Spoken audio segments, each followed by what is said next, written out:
Salut à toutes et à tous et bienvenue sur la chaîne. Aujourd'hui on va parler de la rupture de la normalité. La rupture de la normalité, pour la plupart des personnes, c'est perçu comme quelque chose d'énorme. Genre la troisième guerre mondiale, E.T. qui débarque sur la Terre avec ses potes, une pandémie zombie façon Walking Dead, un truc qui m'intéresserait bien, vous savez que je suis fan de zombies. Enfin bref, pour revenir les pieds sur terre et pour être un peu plus sérieux, la rupture de la normalité, ça peut être quelque chose de global et assez conséquent, comme ce qu'on vit en ce moment avec le Covid-19. Ça peut être un incendie à côté de chez vous, dans le voisinage, chez vous même, je ne vous souhaite pas, loin de là. Ça peut être une inondation qui vous fera quitter le domicile. En fait, quelque chose qui est assez impactant. Mais la plupart du temps, même pratiquement tout le temps, la rupture de la normalité, ça sera quelque chose qui va être quelque chose de personnel. Quelque chose qui va venir vous embêter dans votre vie quotidienne, dans votre train-train habituel.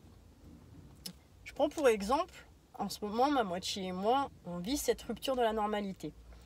Depuis la semaine dernière, malheureusement, elle est hospitalisée. Ne vous inquiétez pas, tout va bien, les toubibs s'en sont occupés d'elle, donc sa santé va mieux. Donc le problème qui va se mettre à ça, c'est que hospitalisation, qui dit hospitalisation, dit frais engendrés. On a beau avoir une bonne mutuelle, on sait plus ou moins qu'il y aura des dépassements d'honoraires, des frais annexes et autres. Le deuxième point, c'est que après, elle va être en arrêt de travail. Donc, qui dit arrêt de travail dit perte de salaire. Donc, problème numéro 1, les frais engendrés. Deuxième point, c'est qu'il va avoir une entrée d'argent moindre.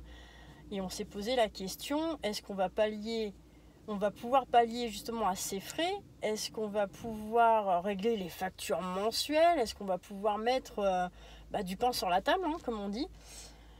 Et donc on s'est dit, voilà, on est un minimum préparé. On sait qu'on pourra taper dans les économies, dans les fonds d'urgence qu'on a. On sait qu'on a une réserve alimentaire. Donc voilà, problème réglé, du stress en moins. Tout ça pour en revenir à la rupture de la normalité. Donc je veux vous faire prendre conscience que c'est quelque chose qui peut vous arriver du jour au lendemain et que la plupart du temps c'est quelque chose qui interviendra dans votre vie de tous les jours. Ça peut être, une panne de voiture, ça peut être une panne d'électricité, un truc tout con, panne d'électricité. Regardez, un exemple tout bête. Vous avez une panne d'électricité, mais vous avez la dernière plaque à induction qui vient de sortir. La plaque à induction, elle fonctionne avec l'électricité. Donc, vous avez les mouflets derrière qui sont en train de crier en disant « Maman, papa, j'ai faim, j'aimerais bien manger. » C'est quoi la solution? Donc, votre préparation va entrer en jeu. La solution pour faire manger les mouflets, ça va peut-être être d'avoir un petit réchaud à gaz, un petit camping-gaz, justement pour faire leur popote du soir. Pour la bagnole, dans votre préparation, est-ce que vous avez intégré le fait d'avoir des connaissances en mécanique et de pouvoir peut-être pallier à cette panne et puis de pouvoir réparer votre voiture? Est-ce que vous avez les outils pour? Est-ce que vous avez les fonds nécessaires pour donner votre voiture au garagiste pour qu'il puisse la réparer? Donc tout ça pour vous faire prendre conscience que non, une rupture de la normalité, c'est pas forcément la troisième guerre mondiale, mais c'est quelque chose qui va vous arriver dans votre vie quotidienne, dans votre train-train quotidien et qui va vous emmerder en soi. Donc, préparez-vous en conséquence, préparez-vous de façon pragmatique.